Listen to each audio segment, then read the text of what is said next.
ضلالة وكل ضلالة في النار. من يطع الله ورسوله فقد رشد واهتدى ومن يعص الله ورسوله فقد ضل وغوى. اللهم صل على محمد وعلى آل محمد كما صليت على إبراهيم وعلى آل إبراهيم إنك حميد مجيد.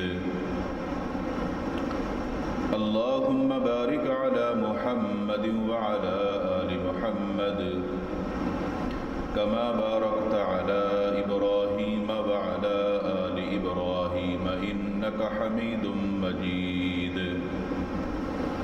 رب اشرح لي صدري ويسر لي أمري واحلل عقدة من لساني يفقه قولي. رب زدني علما سبحانك لا علم لنا إلا ما علمتنا إنك أنت العليم الحكيم. أعوذ بالله السميع العليم من الشيطان الرجيم من همزه ونفخه ونفثه. بسم الله الرحمن الرحيم. إن الذين قالوا ربنا الله ثم استقاموا فلا خوف عليهم ولا هم يحزنون.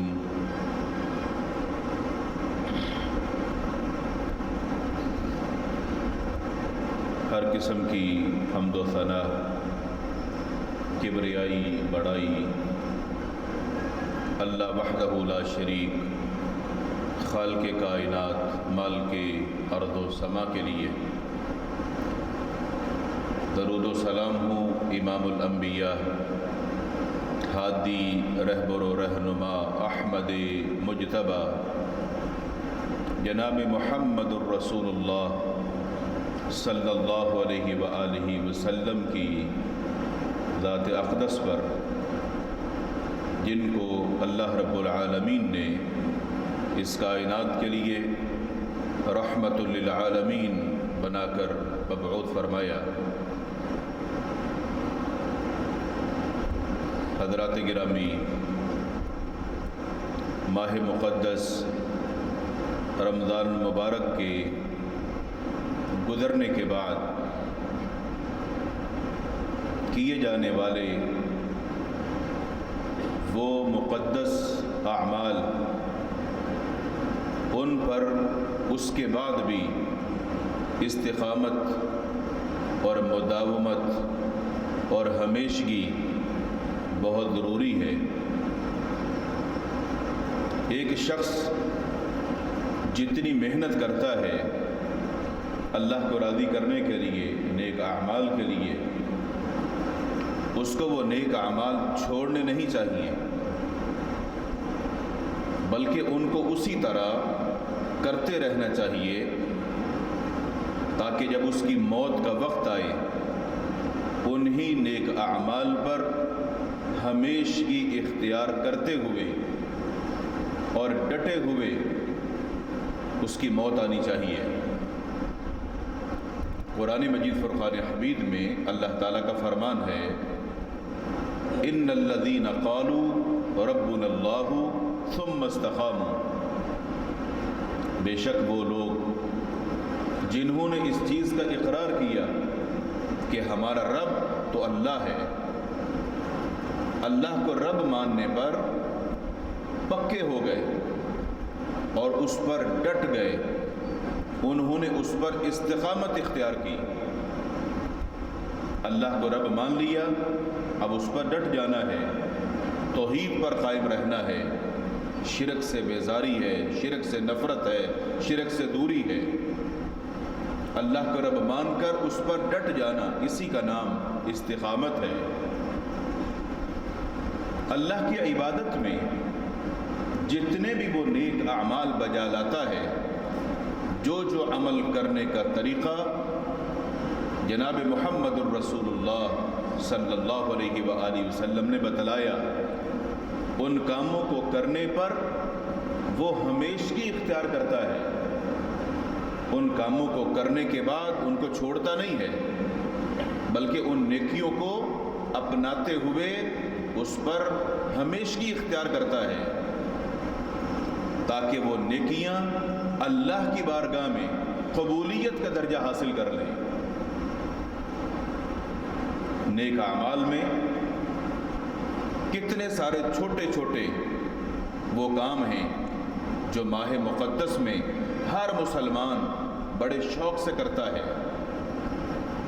اور ماہ مقدس کے گزرنے کے بعد پھر وہ ان سے پیچھے ہٹ جاتا ہے۔ یہ پیچھے ہٹنا یہ استقامت نہیں ہے، استقامت یہ ہے کہ جو اچھائی آپ نے شروع کر دی اب اس کو چھوڑنا نہیں ہے، جو نیکی آپ نے شروع کر دی اب اس سے پیچھے نہیں ہٹنا۔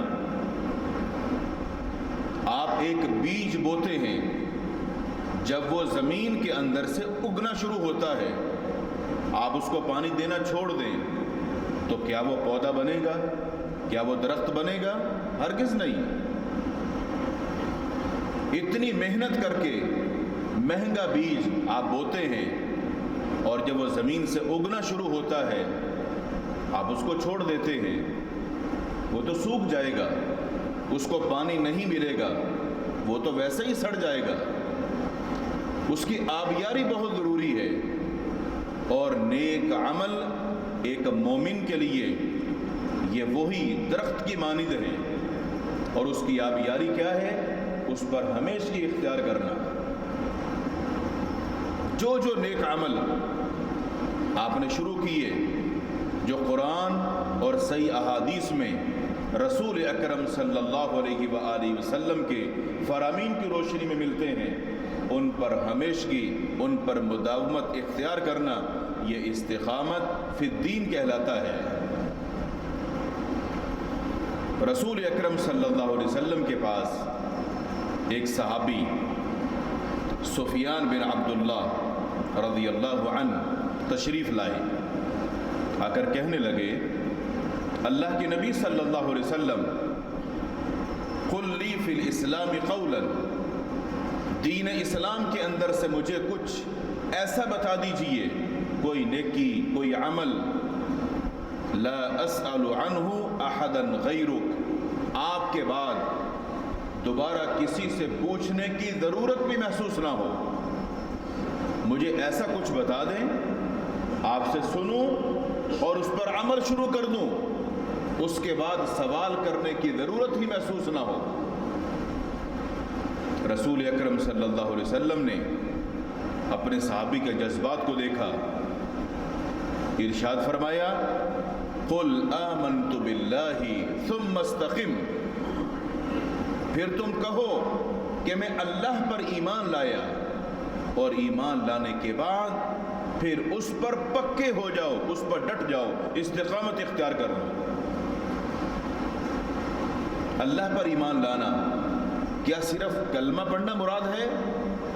نہیں، اللہ پر ایمان لانا اللہ کی ہر بات کو ماننا، اللہ پر ایمان لانا اللہ کے رسول کی ہر بات کو ماننا، اللہ پر ایمان لانا پیغمبر کی ہر بات کو قبول کرنا۔ جب آپ نے اللہ کو رب مان لیا، اللہ پر ایمان لے آئے، اب اللہ نے جن جن چیزوں کا حکم دیا ان سب کو ماننا، اس پر استقامت اختیار کرنا۔ تو رسول اکرم صلی اللہ علیہ وسلم نے دین اسلام کا جو نچوڑ تھا اپنے اس صحابی کو بتا کر اس پر استقامت اختیار کرنے کی جو تعلیم دی، یہ صرف خاص اسی کے لیے نہیں بلکہ آپ کی پوری امت کے لیے یہ پیغام اور نصیحت ہے۔ تو ماہ مقدس کے گزرنے کے بعد ہمارا عملوں سے پیچھے ہٹ جانا، جو نمازوں کی پابندیاں تھیں، ذکر و اذکار کی پابندیاں تھیں، قرآن مجید کی تلاوت کی پابندی تھی، سنن اور نوافل کی پابندی تھی، اب اس کو چھوڑنا نہیں ہے، اسی طرح ان پر مداومت اختیار کرنا اور ہمیشہ کی اختیار کرنا۔ یہ ہم سب پر لازم ہے، اور کس قدر افسوس کی بات ہوگی اگر کسی شخص کو آپ دیکھیں کہ یہ سنتیں، یہ نوافل بڑی پابندی کے ساتھ ادا کرتا ہے، اور دیکھنے والا یہ تصور کرے کہ یہ بندہ تو شاید فارغ ہے، یہ کبھی سنتیں پڑھتا ہوا نظر آتا ہے، کبھی نوافل پڑھتے ہوئے نظر آتا ہے، کبھی قرآن کی تلاوت کرتے ہوئے نظر آتا ہے، آپ اس کو یہ سمجھیں کہ یہ تو فارغ ہے، اس کو کوئی کام نہیں ہے۔ ایسی بات نہیں ہے۔ اس کے دل میں جو دین کا شوق پیدا ہو گیا، عمل کی محبت پیدا ہو گئی، وہ اس پر اب استقامت اختیار کیے ہوئے ہے، وہ اس عمل پر ڈٹا ہوا ہے۔ اس پر اس بندے کے لیے استقامت کی دعا کرنی چاہیے کہ اللہ تعالیٰ اسی طرح تجھے اس دین پر قائم رکھے، اور اپنے لیے بھی دعا کریں، اہدنا الصراط المستقیم، اللہ مجھے سیدھے راستے پر چلا۔ جو صراط مستقیم ہے یہی وہ راستہ ہے جس پر یہ بندہ ڈٹا ہوا ہے، یہ پابندی کر رہا ہے، یہ ہمیشگی اختیار کر رہا ہے، اور میرے اندر وہ صفت نہیں ہے، میرے اندر وہ ہمیشگی نہیں ہے، وہ ہماری سستی ہوگی، وہ ہماری کوتاہی ہوگی، اور اس کو دور کر کے ہمیں بھی اسی طرح کی صفات کو اپنانا ہے۔ قرآن مجید فرقان حمید اس چیز کا ذکر بھی کرتا ہے، ان هو الا ذکر للعالمین، یہ قرآن مجید تو عالمین کے لیے نصیحت ہی نصیحت ہے۔ اس میں حاصل کون کرتا ہے؟ اس نصیحت کو پلے کون باندھتا ہے؟ لمن شاء منکم، تم میں سے جو شخص اس چیز کی تڑپ رکھے گا، جس کی یہ خواہش ہوگی کہ یہ مجھے مل جائے اور میں اس راستے پر چلوں، تو جو کوشش کرے گا وہ ضرور پالے گا۔ ایسا نہیں ہو سکتا کہ آپ اپنے ذہن میں سوچ لیں کہ یہ چیز مجھے مل جائے اور سوچنے سے ہی آپ کو مل جائے۔ آپ کو اس کے لیے کوشش کرنی پڑے گی۔ جب آپ اس کے لیے کوشش کریں گے تو آپ اس میں ایک کوشش دعا بھی پائیں گے کہ آپ اللہ تعالیٰ سے صراط مستقیم پر چلنے کی دعا کرتے ہیں اور آپ اس کے طالب ہیں۔ اگر ہماری یہ جستجو اور شوق ہو کہ ہم نیک اعمال کے اندر ہمیشگی اختیار کرنے والے بن جائیں، تو عمل کوئی نئے تو نہیں ہے۔ اس ماہ مقدس رمضان المبارک میں جو ہم نیکیاں کر رہے تھے، وہ نیک اعمال ہمارے پورے سال ہی چلنے چاہیے۔ ہاں، ایک روزہ تھا جو اللہ نے ماہ مقدس میں فرض کیا تھا، وہ فرضیت ادا ہو چکی، تو باقی جو نیک اعمال ہیں وہ تو پورے سارے سال کے ہیں، اور ان میں آپ کا دین کی طرف رغبت اختیار کرنا اور دین کا جو شوق ہے وہ شوق اپنے دل میں رکھنا اور دین میں نیک اعمال کے لیے وقت نکالنا، تو کیا یہ صرف ایک مہینے کے لیے ہوگا؟ نہیں، یہ باقی 11 مہینوں کے لیے بھی ہونی چاہیے، اس لیے کہ اللہ وہی ہے، اس کا دین بھی وہی ہے، اور نیک اعمال میں کوئی تبدیلی بھی نہیں آئی۔ تو ہماری سوچ اگر ویسی ہی بن جائے تو ہم کتنے ہی خوش نصیب ہو جائیں کہ ہم نیک اعمال پر استقامت اختیار کرنے والے بن گئے۔ قرآن مجید فرقان حمید میں اللہ تعالیٰ نے اپنے پیغمبر صلی اللہ علیہ وسلم کو اس چیز کو حکم بھی دیا، فرمایا فاستقم کما امرت، اے نبی صلی اللہ علیہ وسلم آپ بھی ڈٹ جائیے، استقامت اختیار کیجئے، کما امرت، جس طرح آپ کو حکم دیا جاتا ہے۔ جو حکم ہم آپ کو دیتے ہیں آپ کا کام اس پر ڈٹ جانا ہے، آپ امت کے لیے نمونہ ہیں۔ ہاں، اس کے ساتھ ساتھ ومن تابا، وہ لوگ بھی آپ کے ساتھ اس پر ڈٹ جائیں جو اپنے گناہوں سے توبہ کر چکے ہیں اور آپ کے ساتھ استقامت کے لیے تیار ہو چکے ہیں۔ گویا کہ گناہوں سے معافی مانگ کر پیغمبر کے راستے پر چلنے کے لیے، نقش قدم پر چلنے کے لیے، پیغمبر کی پیروی کے لیے استقامت کا مطلب نیک اعمال پر ڈٹ جانا ہے، وہ نیکی چھوٹی ہو یا بڑی۔ اور یہ بات یاد رہے، رسول اکرم صلی اللہ علیہ وسلم کا فرمان، آپ نے فرمایا لا تحقرن من المعروف شیئا، کبھی بھی نیکی کو حقیر نہ جانو، نیکی کو کبھی بھی حقیر نہ جانو، چھوٹا نہ سمجھو کہ یہ تو ایک چھوٹی سی نیکی ہے۔ وہ چھوٹی سی نیکی آپ کی نظر میں چھوٹی ہے، اس کو چھوٹی نہ سمجھو۔ نیکی چھوٹی کیسے ہو سکتی ہے؟ اس نیکی کا اندازہ تو اس وقت ہوگا کہ اگر کسی شخص کو جنت میں داخلے کے لیے روک دیا جائے کہ تیری ایک نیکی کم ہے، اگر وہ تیرے پاس ہوتی تیرا پلڑا بھاری ہو جاتا، تو کامیاب ہو جاتا، تو جنت میں داخل کر دیا جاتا۔ ایک نیکی کم ہے، اس ایک نیکی کی قدر و قیمت وہاں پتہ چلے گی کہ نیکی کی قیمت کیا ہوتی ہے، اور یہ خریدنے سے نہیں ملتی، اس کی قیمت لگائی نہیں جا سکتی۔ دنیا کی زندگی میں وقت ہے کہ ہم ان نیکیوں کو حقیر نہ جانیں بلکہ ان کو کرنے کا موقع تلاش کریں، اعمال بجا لاتے ہوئے اس چیز کا خیال کیا جائے کہ رسول اکرم صلی اللہ علیہ وسلم کا فرمان، ان اللہ لا ينظر الى صورکم واجسامکم ولكن ينظر الى قلوبکم واعمالکم۔ اللہ تعالیٰ تمہاری شکلوں کو یا تمہارے جسموں کو نہیں دیکھتا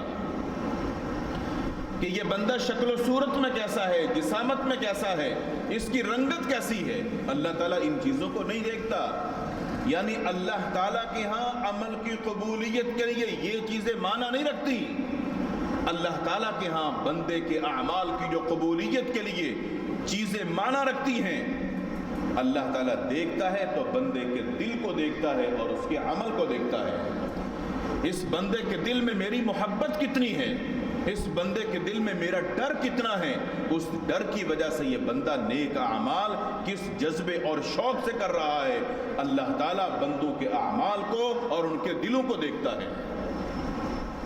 گویا شکل و صورت کی، جسامت کی اللہ کے ہاں قبولیت کی کوئی اوقات نہیں ہے کہ شکل و صورت کو دیکھ کر اللہ تعالیٰ بندے کے عمل قبول کرے، نہیں، وہ دلوں کو اور اعمال کو دیکھتا ہے۔ اور انسان کیا کرتا ہے؟ انسان اپنے جسم کو، اپنے چہرے کو رگڑ رگڑ کے صاف کرتا ہے، اس کو چمکانے کی کوشش کرتا ہے کہ میں خوبصورت نظر آؤں، میری شکل و صورت، میری رنگت گوری لگنی چاہیے۔ اور انسان محنت کرتا ہے اپنے چہرے پر، اپنے جسم پر جو لوگوں کو دکھانا ہے اس کو صاف کرنے کی کوشش کر رہا ہے، اور جو اللہ کو دکھانا ہے اس کے لیے کوئی محنت نہیں ہے۔ اللہ کیا دیکھتا ہے؟ اللہ دل دیکھتا ہے۔ انسان کا چہرہ تو کریموں سے گورا ہو گیا ہو اور دل بالکل کالا ہو تو ظاہر و باطن ایک تو نہ ہوا۔ شکل و صورت پر اتنی توجہ دینے کے بجائے اگر یہ محنت دل پر کی ہوتی تو دل کے اندر تقویٰ ہوتا، دل میں اللہ کا ڈر ہوتا۔ جس پر اللہ کی نگاہیں ہیں وہ تو دل ہے۔ شکل و صورت تو اللہ نے سب کی بنائی، اور یہ شکل و صورت کا خوبصورت ہونا کوئی فوقیت نہیں دیتا۔ اللہ تعالیٰ کے ہاں اس چیز کا کوئی مقام درج نہیں کیا جائے گا، بلکہ اللہ تعالیٰ کے ہاں انسان کے دل کی جو کیفیت ہے کہ اس میں جتنا زیادہ تقویٰ ہے، ان اکرمکم عند اللہ اتقاکم، اللہ کے ہاں مقام و مرتبہ تقوی کے اعتبار سے ہے، اور اس کا تعلق انسان کے دل کے ساتھ ہے۔ تقوی کا پتہ تب چلے گا جب بندے کا دھیان نیکیوں کی طرف ہوگا، نیک اعمال کی طرف ہوگا۔ جو بندہ نیکی میں زیادہ شوق رکھنے والا آپ کو نظر آتا ہے، نیکی کے کاموں میں پیش نظر آتا ہے، سمجھ لو کہ اس کے دل میں دین کی محبت ہے، دین کی تڑپ ہے، اللہ کی رضا کا طالب ہے، اور یہ اپنی آخرت کو سنوارنا چاہتا ہے۔ یہ اس کے ظاہری عمل ہیں جو نظر آئیں گے۔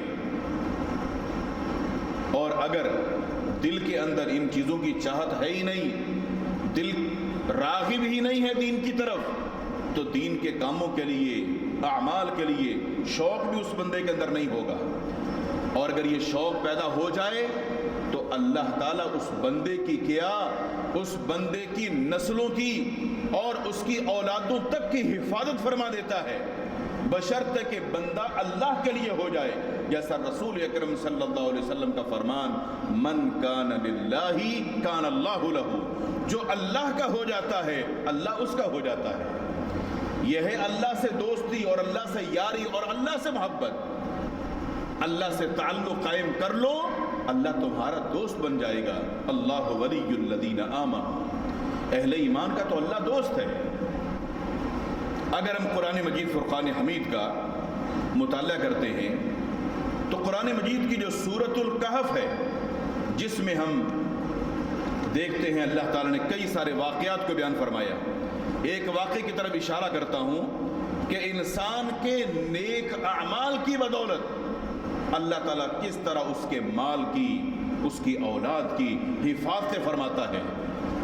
بندے کے نیک ہونے کی وجہ سے اللہ رب العالمین نے ارشاد فرمایا، وَأَمَّا الْجِدَارُ فَكَانَ لِغُلَامَيْنِ يَتِيمَيْنِ فِي الْمَدِينَةِ وَكَانَ تَحْتَهُ كَنْزٌ لَهُمَا وَكَانَ أَبُوهُمَا صَالِحًا۔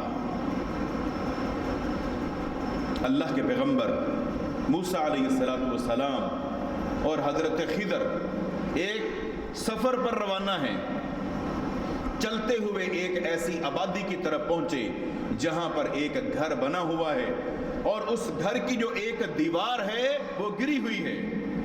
حضرت خضر موسیٰ علیہ السلام سے کہتے ہیں کہ یہ گھر کی جو دیوار گری ہوئی ہے، ایسا کرتے ہیں کہ یہ ہم دیوار بنا دیتے ہیں۔ اس دیوار کی تعمیر میں لگ گئے۔ اللہ رب العالمین نے اس کی وجہ بیان فرمائی کہ یہ ان شخصیات کے ہاتھوں سے یہ دیوار ہم نے کیوں بنوائی۔ اما الجدار فکان لغلامین یتیمین فی المدینہ، اس آبادی کے اندر، اس بستی کے اندر 2 یتیم بچے اس گھر میں رہتے تھے اور ان کے گھر کی یہ دیوار گر چکی تھی۔ یہ بچے تھے، یتیم تھے، ان کے گھر کی دیوار گر چکی تھی۔ ان کی دیوار کو بنانے کے لیے کن لوگوں کو چنا؟ اللہ کے پیغمبر موسیٰ علیہ السلام اور حضرت خضر علیہ السلام۔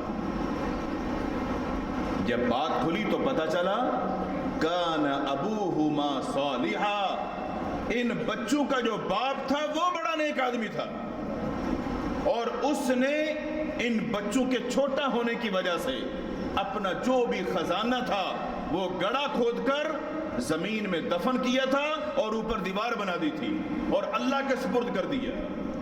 وَكَانَ تَحْتَهُ كَنْزٌ لَهُمَا، اس دیوار کے نیچے خزانہ دفن تھا جو اس بندے نے، جو نیک تھا، اللہ کے سپرد کیا تھا کہ اللہ یہ تیری امانت میں میرے بچوں کے لیے ہے، تیرے سپرد ہے، جب یہ بڑے ہوں گے رہنمائی فرمانا تو یہ نکال لیں گے۔ اب وہ دیوار گر چکی، جب دیوار گر چکی تو کوئی بندہ بھی اگر اس طرف کوئی کھدائی کرتا اپنے گھر کی دیوار کے لیے تو ممکن ہے وہ کسی کے ہاتھ لگ جاتا۔ اللہ نے دیوار دوبارہ بنوا دی۔ یہ ان کے خزانے کی حفاظت کیوں ہو رہی ہے؟ ان بچوں کے گھر کی حفاظت کیوں ہو رہی ہے؟ کان ابوہما صالحا، ان بچوں کا جو باپ تھا وہ بڑا نیک آدمی تھا۔